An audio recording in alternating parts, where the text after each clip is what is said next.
नमस्कार दोस्तों, मेरे YouTube चैनल में आपका स्वागत है। मैं फिर से उपस्थित हो चुका हूँ एक नया वीडियो लेकर के। रुद्राभिषेक में दूसरा अध्याय। तो दूसरा अध्याय का आपको मैं सारांश सुनाने जा रहा हूँ, तो आप लोग सुनते रहिए, तो आप लोगों की मनोकामना अवश्य पूर्ण होंगी। ओम कर्पूरगौरं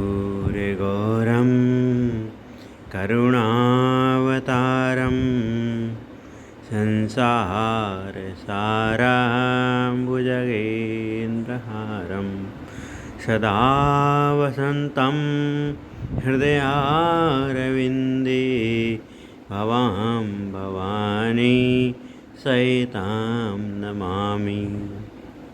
ॐ श्री गणेशाय नमः।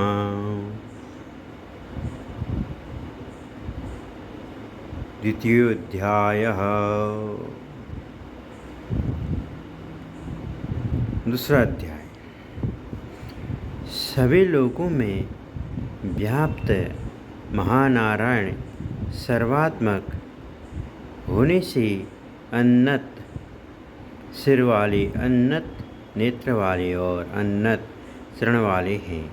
वे 5 तत्वों से बने इस गोलक रूप समस्त व्यष्टि और समष्टि ब्रह्मांड को सब ओर से व्याप्त कर नाभि से 10 अंगुल परिमित देश का अतिक्रमण कर हृदय में अंतर्यामी रूप में स्थित है। जो यह वर्तमान जगत है, जो अतीत जगत है और जो भविष्य में होने वाला जगत है, जो जगत के बीज अथवा अन्न के परिणाम भूत वीर से नर पशु वृक्ष आदि के रूप में प्रकट होता है, वह सब कुछ अमृतत्व मोक्ष के स्वामी महानारायण पुरुष का ही विस्तार है। इस महानारायण पुरुष की इतनी सब विभूतियाँ हैं, अर्थात भूत भविष्य वर्तमान में विद्यमान सब कुछ उसकी महिमा का एक अंश है। वह विराट पुरुष तो इस संसार से अतिशय अधिक है, इसलिए यह सारा विराट जगत इसका चतुर्थांश है। इस परमात्मा का अवशिष्ट 3 पाद अपने अमृतमय विनाश रहित प्रकाशमान स्वरूप में स्थित है। यह महानारायण पुरुष अपने 3 पादों के साथ ब्रह्मांड से ऊपर उस दिव्य लोक में अपने सर्वोत्कृष्ट स्वरूप में निवास करता है और अपने एक चरण चतुर्थीश से इस संसार को व्याप्त करता है। अपने इस चरण को माया में प्रविष्ट कराकर यह महानारायण देवता, मनुष्य, पशु, पक्षी आदि के नाना रूप धारण कर समस्त चराचर जगत में व्याप्त है। उस महानारायण पुरुष से सृष्टि के प्रारंभ में विराट स्वरूप ब्रह्मांड देह तथा उस देह का अभिमानी पुरुष हिरण्यगर्भ प्रकट हुआ। उस विराट अपने उत्पन्न होने के साथ ही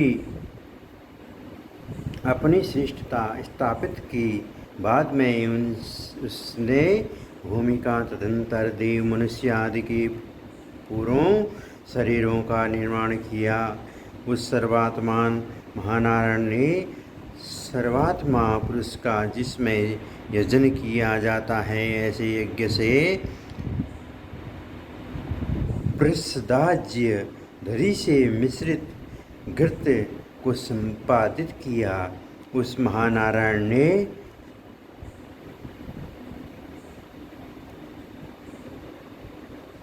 उन वायु देवता वाले पशुओं तथा जो हरिण आदि वनवासी तथा अश्व आदि ग्रामवासी पशु थे, उनको भी उत्पन्न किया। उस सर्वभूत यज्ञ पुरुष से ऋग्वेद और सामवेद उत्पन्न हुए, उसी से सर्वविद छंद उत्पन्न हुए और यजुर्वेद भी उसी यज्ञ पुरुषों से उत्पन्न हुआ। उसी यज्ञ पुरुष से अश्व उत्पन्न हुए और वे सब प्राणी उत्पन्न हुए जिनके ऊपर नीचे दोनों तरफ दांत हैं। उसी यज्ञ पुरुष से गौएं उत्पन्न हुई और उसी से भेड़ बकरियां पैदा हुई। सृष्टि साधन योग्य या देवताओं द्वारा सनक आदि ऋषियों ने मानस याग की संपन्नता के लिए सृष्टि के पूर्व उत्पन्न उस यज्ञ साधन भूत विराट पुरुष का प्रोक्षण किया और उसी विराट पुरुष से ही इस यज्ञ को संपादित किया।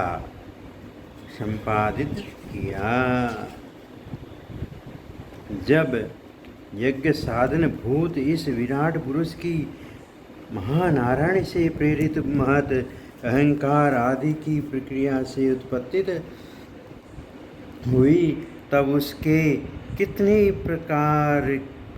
प्रकारों की परिकल्पना की गई। उस विराट के मुँह, भुजा, जंघा और चरणों का क्या स्वरूप कहा गया है।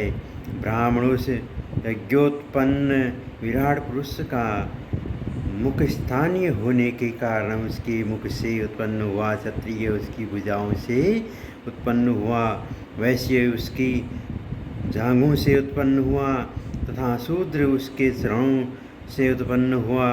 विराट पुरुष के मन से चंद्रमा उत्पन्न हुआ, नेत्र से सूर्य उत्पन्न हुआ, कान से वायु और प्राण उत्पन्न हुए तथा मुख से अग्नि उत्पन्न हुई। उस विराट पुरुष की नाभि से अंतरिक्ष उत्पन्न हुआ और सिर से स्वर्ग प्रकट हुआ। इसी तरह से चरणों से भूमि और कानों से दिशाओं की उत्पत्ति हुई। इसी प्रकार देवताओं ने उस विराट पुरुष के विभिन्न अवयवों से अन्य लोगों की कल्पना की। जब विद्वानों ने इस विराट पुरुष के देह के अवयवों को ही हवि बनाकर इस ज्ञान यज्ञ की रचना की, तब वसंत ऋतु, घृत, ग्रीष्म ऋतु, समिधा और शरद ऋतु हवि बनी थी। जब इस मानस त्याग का अनुष्ठान करते हुए देवताओं ने इस विराट पुरुष को ही पुरुष के रूप में भावित किया, उस समय गायत्री आदि सात छंदों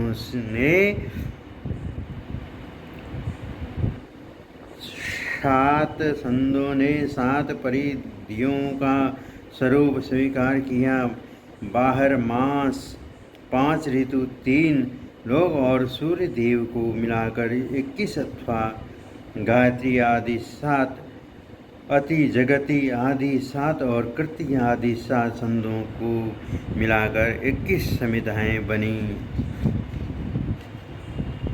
सिद्ध संकल्प वाले देवताओं ने विराट पुरुष के अवयवों की हवि के रूप में कल्पना कर इस मानस यज्ञ में यज्ञ पुरुष महानारायण की आराधना की।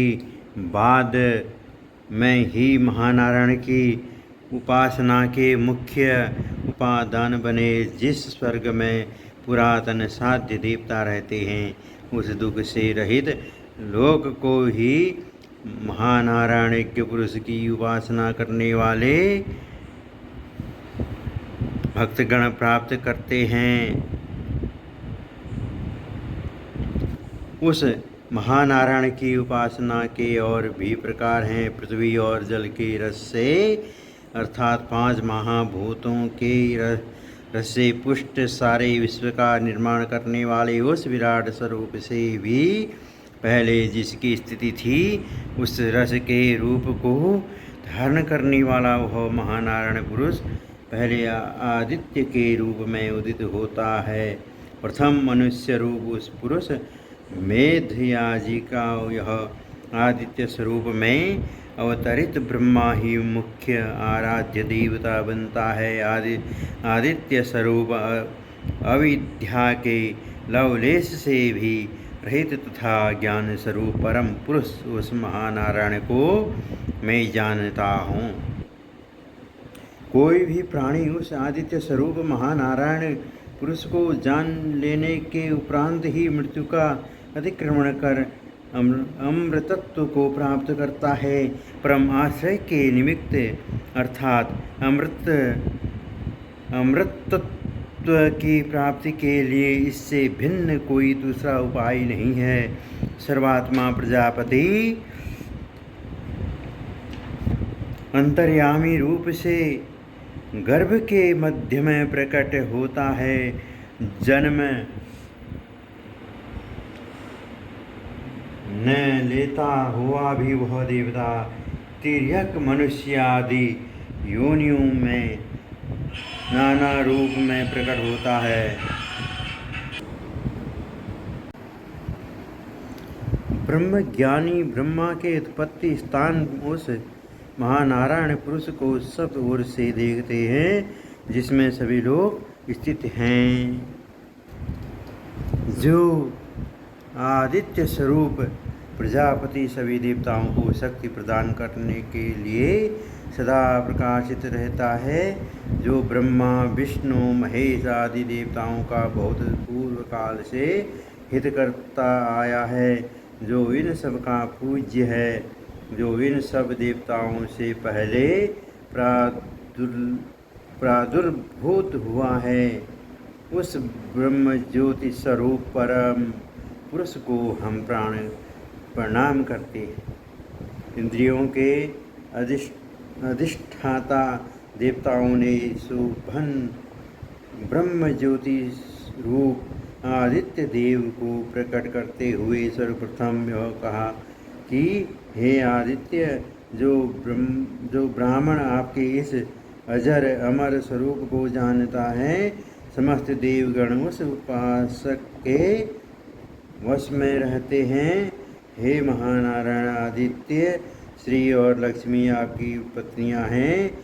ब्रह्मा के दिन रात पार्श्व स्वरूप है। आकाश में स्थित नक्षत्र आपके स्वरूप हैं। ध्यावा पृथ्वी आपके विकसित मुख है। प्रयत्न पूर्वक आप सदा मेरे कल्याण की इच्छा करें। मुझे आप अपना कल्याणमय लोक प्राप्त कराएं और सारे योगेश्वर्य मुझे प्रदान करें। इस प्रकार रुद्र पाठ रुद्राष्टाध्याय का दूसरा अध्याय पूर्ण हुआ। नमस्कार। तब तक के लिए मैं अपनी वाणी यहाँ पर विराम देता हूँ। अगली वीडियो में फिर से उपस्थित होऊंगा। जय ब्रह्मदेव। नमस्कार।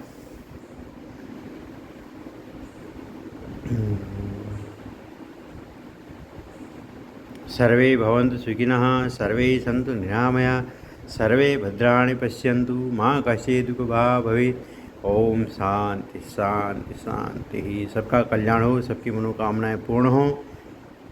जय सिया राम।